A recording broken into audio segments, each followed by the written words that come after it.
Exactly. All right, for our second topic with regard to the Rifter number 19, we're just going to go through a Q&A section. I find these Q&A sessions to be fascinating. I'd say about 20% of the time, there's a really good question there I think needs to be answered. 75% of the time, the question's dumb. And the other 5% is just somewhere in the middle. So let's see what we have for these. And like I said, I want to remind folks, I didn't read any of these. I just saw that the answers were long and like, why are these answers long? Well, let's find out right now. Was it page 21 or 25? Coming attractions, what to do with question 21. It's probably like 23 in PDF talk. Nope. Oh, wow. Is it actually 21? Oh, wow, it is. That's weird. Didn't count the cover. Okay. All right. Heathen Dog probably going to have to go for this first one because I already see Coalition War Campaign. I don't know anything about that. Woo. All right. In the Coalition War Campaign book, it says the CS wiped out the Naruni-based arms dealerships. Does this include the one in Los Alamos? And if so, what happened to Los Alamos in the Campaign of Unity? I so don't care. I know folks are probably like, this is important. I'm like, all right, it says the CS has been surprisingly patient with Los Alamos about their Naruni connections. Okay. Although this is primarily because Los Alamos' overall outlook regarding humankind, it is also because CS is not ready to go open war on a new front. They already had Tolkien and Free Quebec to contend with. Now the citizens, probably pronounce the X word, danger in the north, and the potential threat from the Federation of Magic, and strange goings on with the Shimerians in the east. Sounds like there's a lot of fires to put out right now, so they don't need Los Alamos. So for now, Los Alamos has been keeping a low profile, and the CS looks the other way. Sure. However, once the coalition regroups and feels secure with itself, the pressure will be on Los Alamos to toe the line or else. That else should have been in capital letters. The final defeat of Tolkien and reunification with Free Quebec does make the CS feel rather cocky. Does that change from anything? Would it have mattered? They would have felt cocky anyway. And depending on how things shake down in the months to come in 109 PA, more coalition transgressions could be brewing. Remember, transgressions? No. Rightful actions. Rightful actions could be brewing. Remember, you heard it here first. Oh, Heathen Dog. Trying to get me in trouble again. Love it. All right. South America 2 speaks of a city rifted from Wormwood. Does this region have the same powers of Wormwood itself? If so, do the symbiotes work upon leaving that region? I found this to be I did read this one. I found this to be a very interesting question because I don't care, but I actually think this is a good one to have answered. If that actually happened, because I don't have that book, I think that is a good question because we understand what Wormwood is. The crap works there, and then once you leave, it's broken. Yeah. Well, or it dies very quickly. Right? Yeah. So this is a good question. I applaud this one. The region right around the city does have the same ambience as Wormwood and allows symbiotes to work. However, such symbiotes that are away from the transplanted city by more than 50 miles or away for more than 48 hours become dormant, and the powers they provide disappear until they return to Wormwood, which instantly revive at full strength. Bing, I'm back. Or the transdimensional city revives at full strength within 1d4 hours of returning home. Okay. Now, this is good. I mean, because it gives the players a way to have Wormwood stuff work in Rift's Earth, albeit with a leash. But I think it's bad because now aspects of other dimensions now have a precedent of retaining their uniqueness when transported to Rift's Earth, and that could cause a whole lot of problems in a campaign.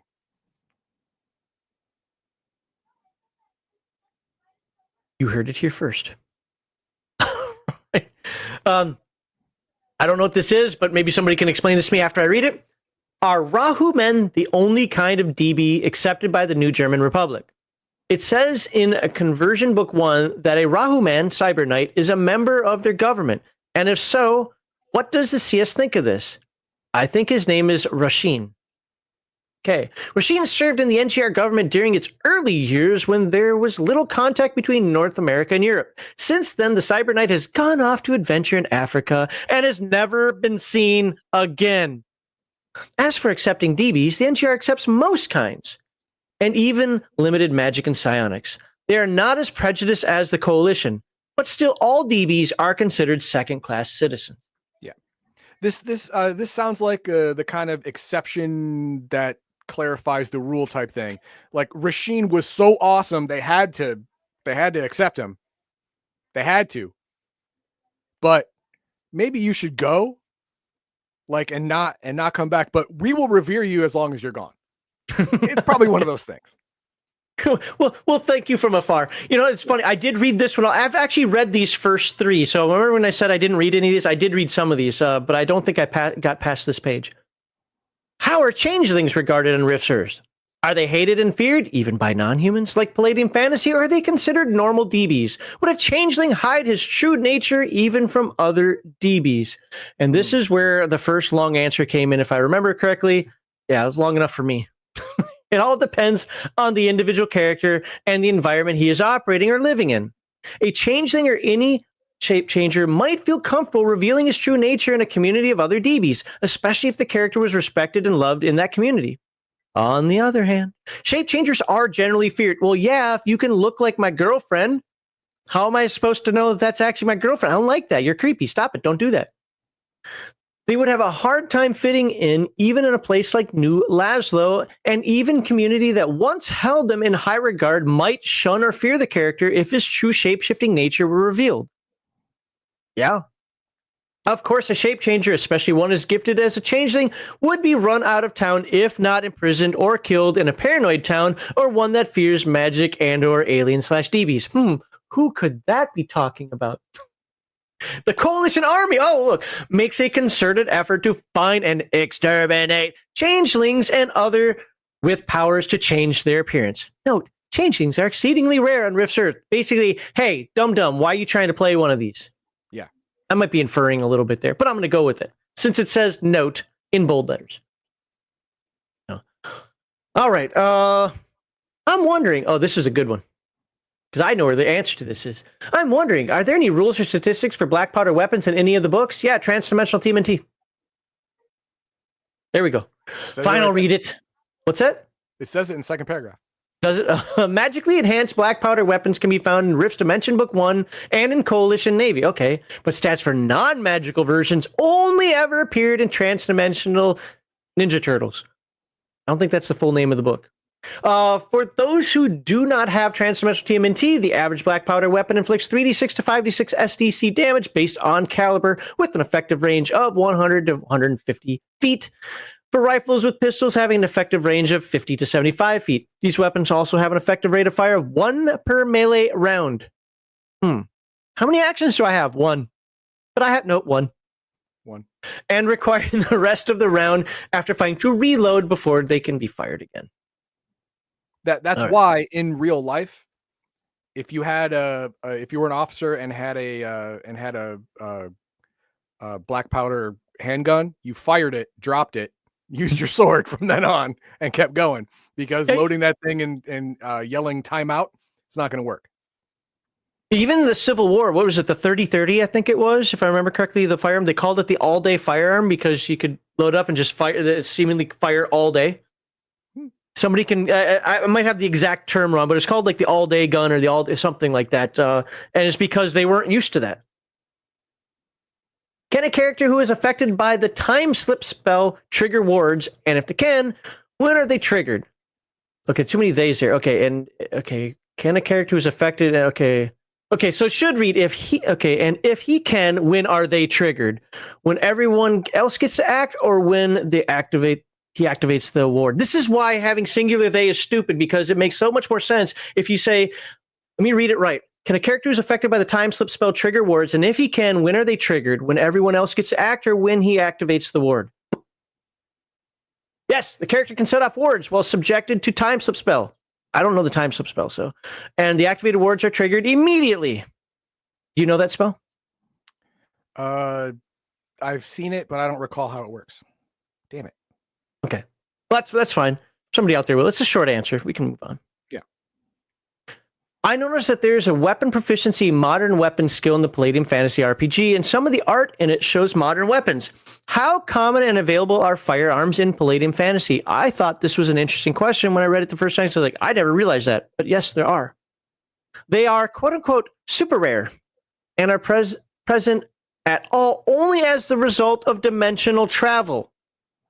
As the book recommends, they should be treated as a special item, much like a rare magic artifact. Yeah, I mean, a fully loaded, AK-47 should be on par with, a rune weapon as long as it has bullets.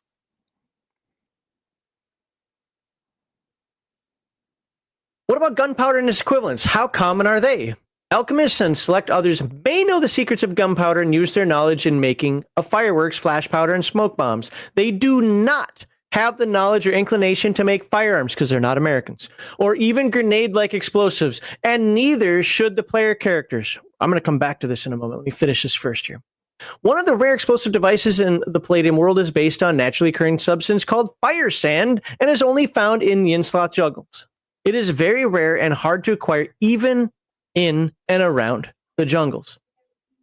This goes back to one of the things I've argued in terms with like Earth Dawn has a module out there where it'd be so beneficial to have a parachute. And I want to invent the parachute. No. Like it actually says in the module itself, no character in this game would think about creating a parachute when they have so many other magical means to not, fall out of stuff. You have talents. You have talents, you have spells, you have everything else under the sun. A parachute wouldn't even cross their mind. Same thing here. The way the setting is written up, they don't have the knowledge or inclination to make it. Maybe after cannons are invented, maybe then you shrink them down at some point, but that's not the world that they live in. The Chinese had fireworks for how long? And when was it that they were first used as like these little tube, I think they're little tubular things, effectively like RPGs. It was hundreds of years. So, and somebody can correct me on the Chinese history on that, but I think the Chinese actually invented that as well. West perfected it, but they did kind of start it. The idea is just because we can think of it in the 21st century doesn't mean they'd be thinking about that in what is effectively the 8th century or 14th century or whatever. And players have to get out of that mindset that you're not going to be the next Leonardo da Vinci. Because if you were, you'd be sitting in a tower somewhere drawing pictures and not out adventuring. And the other argument to that is, well, yeah, but most medical advances are made through war because of necessity. Necessity is the mother of invention. Sure, but when you have magic that can cover that, you've pretty much lost that argument. Why would I invent something that would take me a long time to invent, perfect, and try to figure out hey, Heathen Dog, can you psychically woogle this guy so that he doesn't feel so bad anymore, please? Sure. All right. Let's see where are we next. How far into the future is After the Bomb set? Obviously, this is one that intrigued me because I was like, that's a good question. The post, again, as the After the Bomb guy, not for any other reason. I don't really care, but, as the After the Bomb guy, I say, all right, that's good to know. The post-Holocaust mutant setting for After the Bomb is about 120 years into the future, with the crash, as is commonly called, occurring 30 to 40 years from today. So like 10 years. Because remember, this book was written about 20 years ago. This means that most mutant animals and their societies are about 4 to 6 generations old. I don't think that's an important question, but it's a fair question to ask if you're doing something that you might want to tie into history, right? If a temporal mage casts Time Warp Age on a juicer, will he turn into a 100-year-old juicer? Oh, God, I read the answer to this. This is another one of those long ones. If so, would his aged body be able to handle the strain of all the chemicals running through him? Wouldn't he just keel over dead? Part of me wants to say it's a stupid question, but it's not, because some player is going to try this. I'd try it. If I had the ability and I'm like, wait, you guys die in 5 to 10 years? Beep, Time Warp, age, bitch. Well, let's find out what happened. Before reading it, you may have already skimmed it, I don't know, but before reading it, how would you rule that? Just to adjudicate in your own head. Oh, the Time Warp? Yeah, a Time Warp on a juicer. I would adjudicate it to doing his race's natural timeline. I would do that. I wouldn't do it to where, oh, he only has like 2 years left anyway, so it would instantly kill him. That sounds like a, uh Kind of a meta move. yeah, it doesn't sound fun. But having a juicer contend with being at the edge of his race's natural, death age, and having to deal with all those minuses and all that stuff, it would be more fun to role play that, and it would feel more visceral, especially to a juicer, whose physical abilities are everything to him. Okay. Well, let's see what it says here. His body may magically age, but it's all happening in a short span of time. Consequently, the biocomp system is able to adjust and compensate for the strange change the body's undergoing, so the character does not keel over dead. However, there is a strain and modification due to age. All the penalties this spell inflicts on its victim also befall the aged juicer. Example, reduces all physical attributes, melee actions, and bonuses by half. However, the juicer's SDC is also is only reduced by half, and hit points are minus 10. Also reduce all of the juicer's other abilities by half. The character is still tough for his age. Heck, he can whip the snot out of most any 80 to 100-year-olds. Well, there's a good litmus test for you. I can beat the other grandfathers. But he's still greatly diminished and on par with an ordinary Joe half his age. Yeah, see, that's basically the same thing. Yeah, I get that. What about the same character's equipment? The equipment and weapons of a character are not affected by the time warp age spell. Yeah, it's only things that age, living things that age, not objects that don't feel the passage of time like that. What sort of penalties should be applied to elderly characters? A previous Q. This is like the Heathen Dog episode here. Like, right? He loves these age things. A previous Q&A says to look in the Palladium Fantasy RPG, but I do not own that or plan to purchase it. Well, guess what? Then you don't get the rule. Go buy the book. Or, okay, here's the summary of the modification rules for old age for humans. They've been modified here to more accurately reflect our modern world, and for rifts, you might want to start the penalties 10 or 15 years later unless a peasant or individual living under medieval conditions. In Palladium Fantasy, these penalties start at age 60. IQ, 1 to 50% chance of losing 1 IQ for every year beyond 70. So you roll 5 years beyond 70. Huh? For every 5 years beyond 70. So you roll and you 50% chance you lose or don't? Yeah. Every 5 years, you have a chance for senility. Good for you. Is that your age juicer right there? Yes. I'm still Billy Badass. Mental endurance, 60% chance of losing 1 ME for every 5 years beyond 70. Your MA is not affected, because even though you might not be as cool or as trusting in the face, but you know what? You got those years of wisdom behind you where people are like, okay. I don't know. Did I roll my BS roll on that one to get that to work? Yeah, it's fine. Physical strength, reduce by 1 at 60. It doesn't say roll. It just says reduce by 1 at 60, and 1 point every 5 years until PS is half the original score. Yep. Remember, this may sound like so you tell me at 80 years old, I still have a strength of 26 because I had a blah, blah, blah, blah, a 35 strength or whatever? If you still have a strength of 26, that means you had 52. Right. You were obviously juiced and magical in some way at that point. So yeah, man, you're still 26. But remember, this also takes into the concept of normal people who kind of have, we'll say, a 12. Well, I'm even going to bump it up by 1. Have a 12. Everyone else your age has a 6, bitch. So I don't know what you're crying about. Physical prowess, reduce by 1 at 50. Yeah, I can agree to that. When I turn 50, yep. And 1 point every 5 years until physical prowess is half the original score. I don't want to admit it, but I can tell you when I turned 50, ladders became unsafe. Physical endurance, reduce by 1 point at 50, and 1 point every 5 years until P is half the original score. And physical beauty, reduced by 2 points at 60. Aww. And 1 point every 10 years until physical beauty is half the original score. I would completely redo that one, but that's because I see beauty, I guess, a little differently. I would start it much younger, but yeah.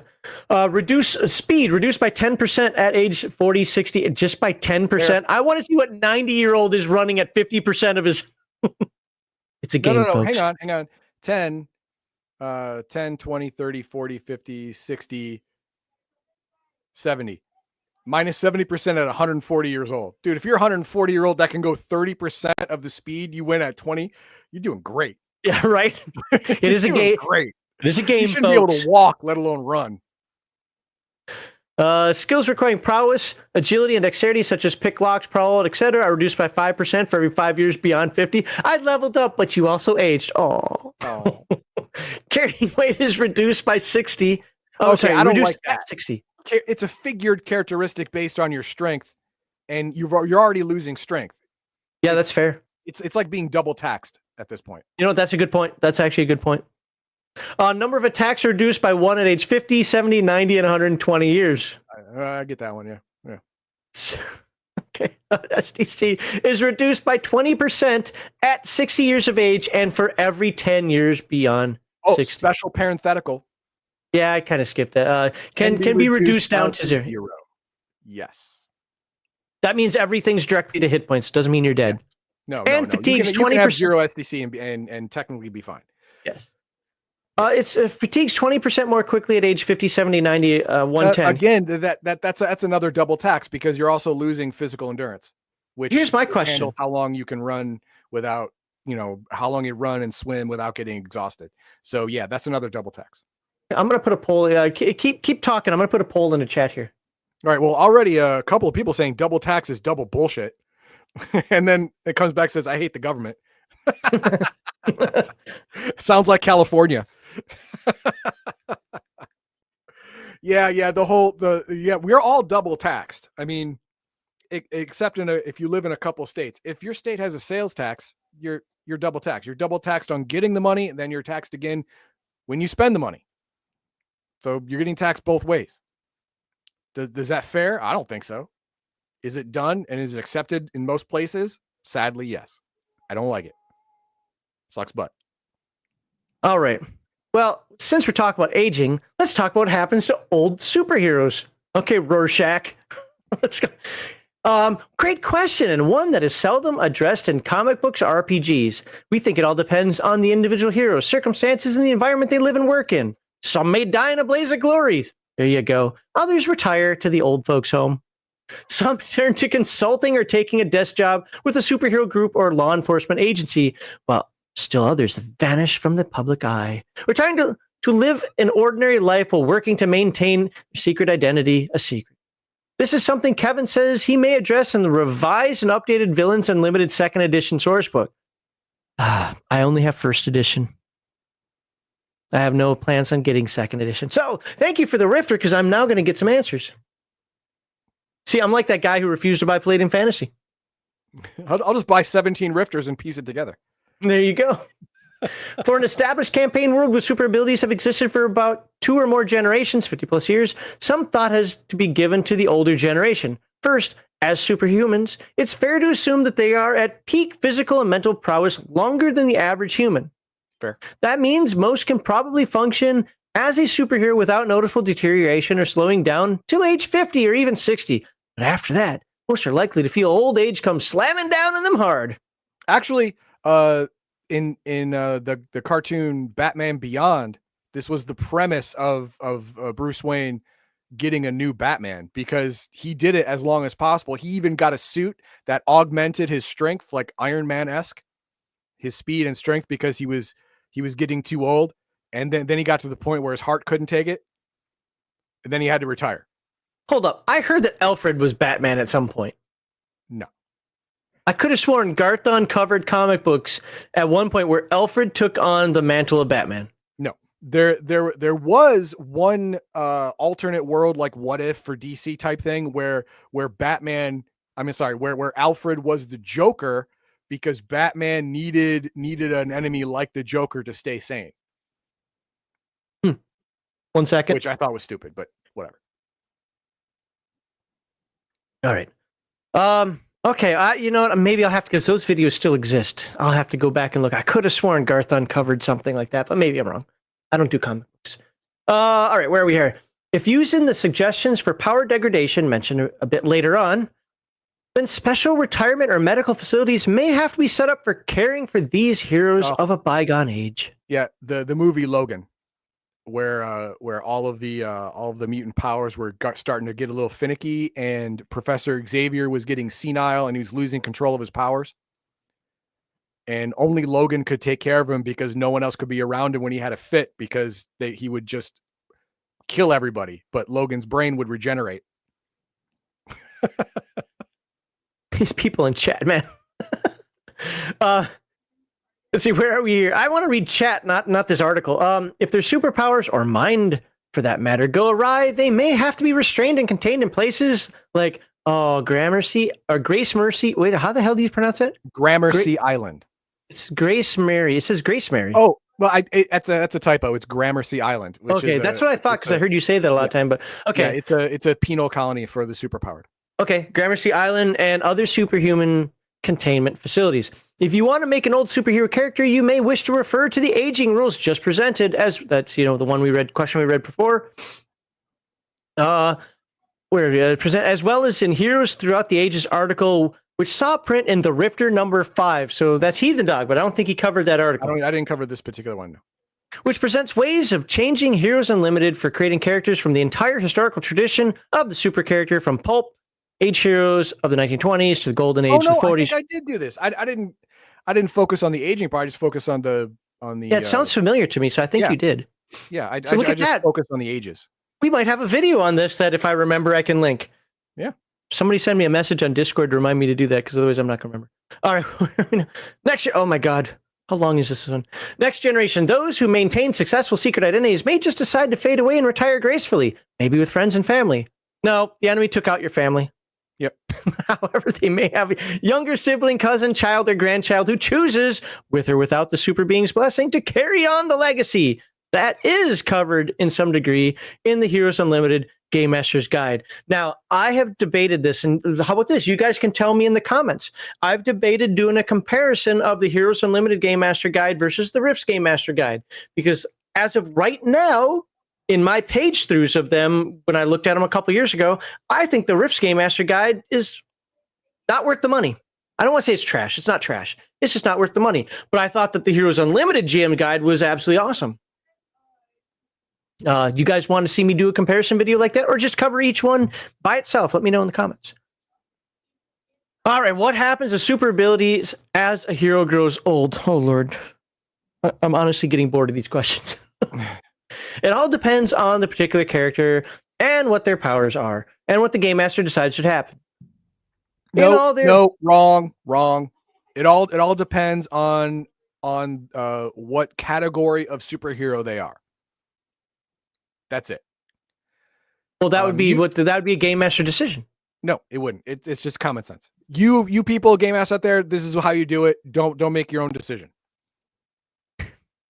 There you go. So if you are an experiment, a mutant, you will degrade. You will get power loss or loss of control. If you are magical based, then there be no change. Now, if you are a wizard and casting spells, your mind may go, and you may forget some spells. But if you can successfully cast a spell, it works exactly like it's supposed to. And if you are an alien or a robot, well, these are natural traits. And the alien thing is a natural trait. You will have power loss, just because the same as aging. You lose strength, you lose this. Well, you lose how sticky you are to stick to walls, because it's a racial ability. It's based on your physical DNA. So it's going to degrade just like your mind and your body and all that stuff. If you're a robot, well, it all depends on spare parts. You get spare parts, you get to stay no loss. But if they don't make your parts anymore, or you can't for some reason get spare parts, then you're going to get power loss, power degradation, or loss of control. And you can simulate that by just aging yourself in that respect. There, done. Okay, that's the Heathen Dog method. Now let's see what the Rifter number 19 method is. Remember, this isn't official, so you pick and choose at your leisure. Where is it? All depends on particular character, blah, blah, blah. We already said that. In all, there are a few obvious possibilities. Here are just some ideas as to what could happen to super abilities over time. Pick one, or make a random roll, or listen to Heathen Dog. Who cares? No change. As amazing as it may seem, the character seems as strong, virile, and alert as ever. This is most likely to be true of aliens and mutants who, by their very nature, defy human norm. May also apply to characters who are the product of an experiment. Yeah. If you have immortality, then sure. Yeah. But you could also have power loss. The ability just fades away, possibly entirely or to a sliver of its former self. For example, a character with the flight ability can no longer fly, only hover. He can waft around his apartment. Or only fly for a few minutes at a time. Energy expulsion powers may only be able to generate a spark or a blast of 1d6. It's like that limp fire that goes. Where we generates 1d6. A range of only 50 feet. Healing powers may take 2 to 10 times longer to kick in. Invulnerability may be reduced to only 2d4 times 10 extra SDC instead of hundreds. And things the character once was impervious now do half their normal damage, and so on. Yeah, that's fair. I can see places for that being true, and places where I don't know if I'm made out of rock. I don't think my rock chips easier. But instead of being made of granite, now you're made of shale. Okay. Again, I can see arguments for both, and I'd be okay as long as the game master was, reasonable, consistent, and fair. I don't care. Now, burnout. The burnout is more severe than the burnout is a more severe case of power loss because the character's body or mind is worn out. The character is unmotivated, weak, plagued by aches and pains, and he tires 3 times faster than normal. Skills are performed at minus 20%. All physical attributes are reduced by minus 50% SDC. I got my thingy over here. By 80%. Holy crap. Hit points by 40%, and super abilities are reduced by 70%, and he can only be used for 46 minutes per 24 hours. Wow. To push the power along. Yeah, this sounds like the idea that the human body wasn't really meant to produce these results, and after a while, it just gives up. Yeah, I see this as the proto-juicer. Yeah, okay. To push the power longer causes hero to lapse into a coma for a D4 hour. Not just tired, not just like, I gotta take a nap. Go to sleep. You're in a coma. You're in a coma. That requires to roll the save versus coma and death. Wow. Oh, the character with a bonus of plus 15%, but you're already old, so you're minus because your PE went down. Damn it. That's fair, yeah. The character even looks old and tired. A super speedster probably needs a wheelchair. Put an engine on the thing. Walker. Someone in chat said Flash with a walker earlier. That's exactly what this is. There you go. Whoever put that in there, good prognostication right there. It says super speedster probably needs a wheelchair, walker, or a cane to get around because super speed powers have burnt out and leg muscles are weak or arthritis has set in. Something terrible. The gout. I got the gout. You got the gout. Energy expulsion characters and those with supervision are likely to have eyes sensitive to light and require eyeglasses to see near and far. Look, how many that we've read so far would you want to deal with as a player? None. None of them. These are NPC problems. Yes. Now, I might use this on a player who doesn't realize that at some point that his character needs to retire. Or he's magically aged. Or magically aged. That's a good point, yeah. But these are definitely more things for NPCs. But you know what these also are? Even though players don't want to deal with them, if you have NPCs in your world that have these things, like, wow, look at the Flash. He's now, using the walker. And instead of going, he at least can go, that's his Flash move. It's going to stick in your craw. And if the players don't take that as something serious, then maybe you do inflict them with something that at the appropriate time, not as a dick, for something for them to consider. This is where you got to go. You want to burn out or fade away? Who knows? It depends on your lifestyle. All right, diminish capacity, reduce the level of damage, duration, and other factors by half. Still superhero powers, but they're just not as potent as they used to be. Kind of said that above, but I guess it's another way of doing it. Erratic. The ability works most or some of the time, but not always. Every time the power is used, or for every few hours, the player GM should roll percentile dice on the following table. 20% functions at full strength. Good as gold. All right. 20. Only 20. 40% functions at diminished capacity, reduce all bonuses, damage to other aspects by 20%. 41 to 60% functions at half normal levels, reduce all aspects of ability accordingly. function 80% functions at a fraction of usual. Super ability is barely noticeable. Reduce all aspects by 90%. That's crazy. And between 81 and 100%, super ability functions in overdrive and is for the moment 50% more powerful than it is normally. Increase all aspects of the power, including range, duration, range damage, duration bonuses by 50%. Now, hold on a second here. You're probably saying, that's awesome. No. Is it? No. You know how easy it is to kill somebody by misregulating an energy expulsion? There you go. Or flying too fast? Yeah, you're trying to carry someone to safety, but now you're now flying at 1.5 Mach. They die because they can't breathe. So that's it. I do think there should have been a drawback up here as well. Something like it expends more PPE, or you have that 1d4, whatever, coma, or you fall into a coma, whatever. Yeah, like they did before. But okay, but a good game master will look at that and be like, look, yes, you're going to get the extra power, and not in 100% of times is it going to necessarily be detrimental to you. But you have to look at what that's not necessarily a good thing just because. Yeah, I got overdrive. Oh, yes, you did. All right, no control. The power remains, but the aging character can no longer control it. That means the power. Professor X in Old Man Logan movie. Yeah. Okay, I haven't seen Logan, so that means the power. But for those folks out there, that's the reference, right? That means the power always comes on at full strength, speed, etc., whether the character wants it at reduced level or not. This means he cannot pull punches, stop when he wants to, or hit only the desired target, causing collateral damage, slipping and sliding into walls and other people, etc. Full force is a constant, and full force is a constant, and sometimes the power comes on at a 50% greater potential. So 50% chance of that it'll be 50% more powerful.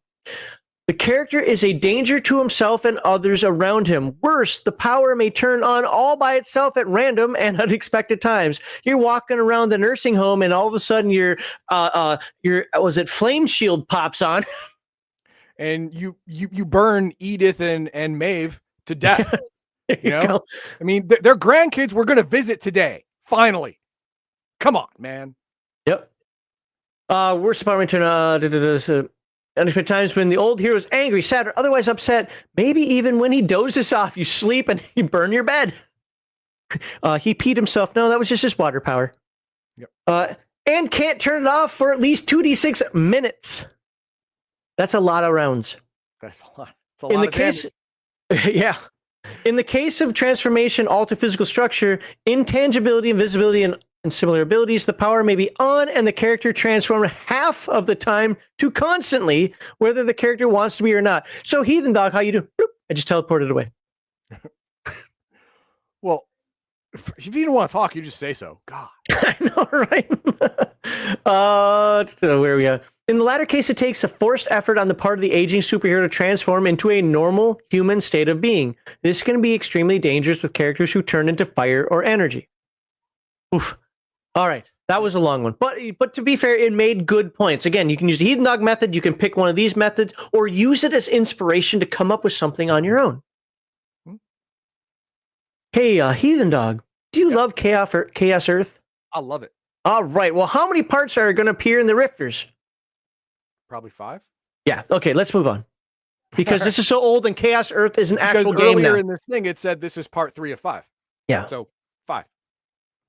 What sort of weapons and body armor are there in Chaos Earth? You know what? Just read the rulebook. There we go. We're done. That's basically it. I'm not trying to be a jerk, but this came out before the rulebook, and these things were things like, hey, you're going to find out more as time goes on. You have the rulebooks now. You don't need this one answered. So there you go. Generally, I thought these questions on par weren't the best questions ever, but were generally good. Unlike some of them that we read. What are your thoughts? The questions are generally good, but some of them are like, someone could have just said yes or no and it'd have been fine. It could have gone either way, but some people require a response. Yeah, I mean, to be fair, I look at some of this stuff and like, why did you have to ask this question of Kevin or whomever answered when you could have just come up with it on your own as a game master? Yeah. And it probably would have been the same answer. It probably would have been the same answer. On the flip side, there are a couple reasons why I think people do that. Number one, the players argue, no, I don't think that's the way it should happen, blah, blah, blah. Well, now you can always use the appeal to authority. Well, Kevin says, right, the other part of that, it might be that you're torn or you're not sure, how to handle it. And you kind of do want it from the horse's mouth. I don't want to call it a lack of imagination, but we'll say a lack of or confidence. Yeah. So, all right, what do we got for comments out there, sir? All right, we have talking about the time slip one. Time slip spell, it says you can't interact with the environment. I looked it up. Okay. And time slip, since you can interact with the environment, it says you can open and close doors, and they happen in your time. Because if they don't, then you wouldn't be able to open a door if you have to wait for the time slip to be over, if you can't move it in your own time space.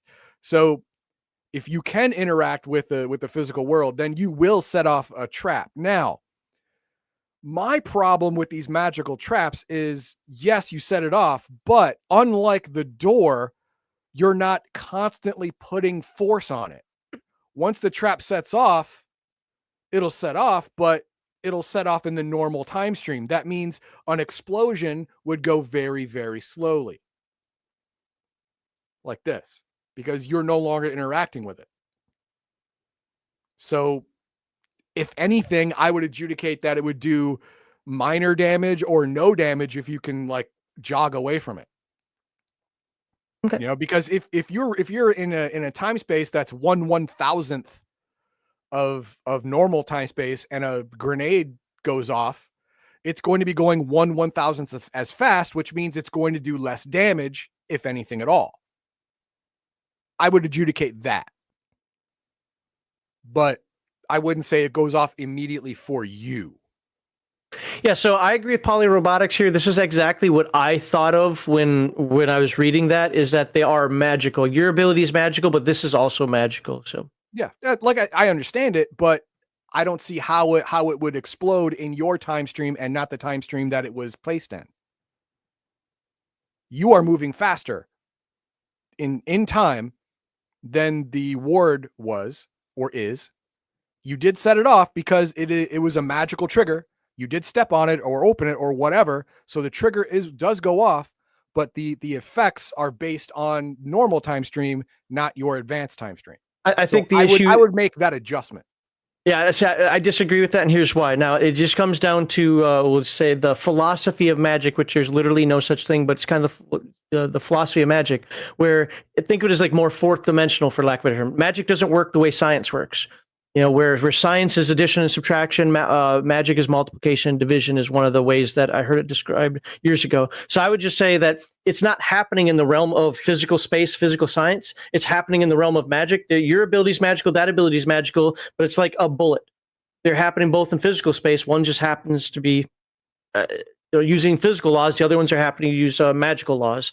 So I could see it ruling either way. Again, this goes back to me, the game master. As long as he's fair, reasonable, consistent, I don't care. But I would rule it the wards. Otherwise, you make wards completely useless. Well, that one spell bypasses all wards. Less so.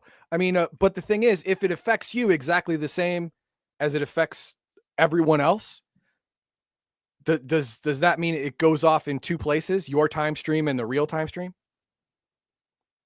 Well, just like fourth dimension can absolutely touch two places in third dimension at one time, actually infinite, but yeah. Okay. I mean, it's at least that's the way it reads in there. Reading that, it says it goes off with effect and immediately and blah, blah, blah. Yeah. So, I mean, I would say that magic transcend, or can, not will, it's up to you to decide, but can transcend that. Yeah, I would make it move as slowly as you are moving as quickly. So whatever factor you are moving faster than normal time, the explosion or the effect would move that factor in reverse. So you in that case, and this isn't a complaint, I'm just pointing it out there so people can see it. So he's looking at magic in that regard as part of the scientific physical world, which there's nothing inherently wrong with that. Yeah, a lot of times magic is explained as using a mystical energy to affect the physical world. I believe the explosion would be an effect, not magic in itself. The creation of that explosion was a magic, but the explosion is physical laws of nature. Yeah, that's where you and I are gonna differ. Yeah. But again, people can rule at their table, whatever works. Just make sure you're fair, reasonable, consistent. Yeah. Is that it? Yeah. Well, Darth Theek also talked about ring of feather falling is the closest thing to be invented to a parachute. Yes, because magic exists, ideas won't be thought of to do something non-magically, because everyone will have experience with, oh, that's a magical effect. Only magic can do that. So they wouldn't think of doing it not in magic. And what's great about this comment is it's going to segue into our next video, which is going to be on making wands. What does a wand have to do with a ring? Shut up, it's a magic item. So we're going to be talking about in the next one, like it's going to be basically about wand creation, and then we're going to show an example of 3 or 4 wands. I'm not going to read through all of them. We might pick one. There are going to be some aspects though of these wands that I kind of want to point out to folks. I think it's going to be an interesting article for those who want to add wands or magic items in general to their Palladium fantasy games. With that, I hope you like, subscribe, and share. I hope you like the commentary we are giving on these ideas. Do you like Heathen Dog's aging system better than what the book said? Do you think that aging is dumb for player characters? What are your thoughts? And the last thing is, I forgot to do this. I have to read this, even with the subscribe up on the screen there. So I ran a poll. It says, do you use fatigue rules in your Palladium Megaverse game? 44% of people said yes. 30% of people said no. 25% of people said, huh?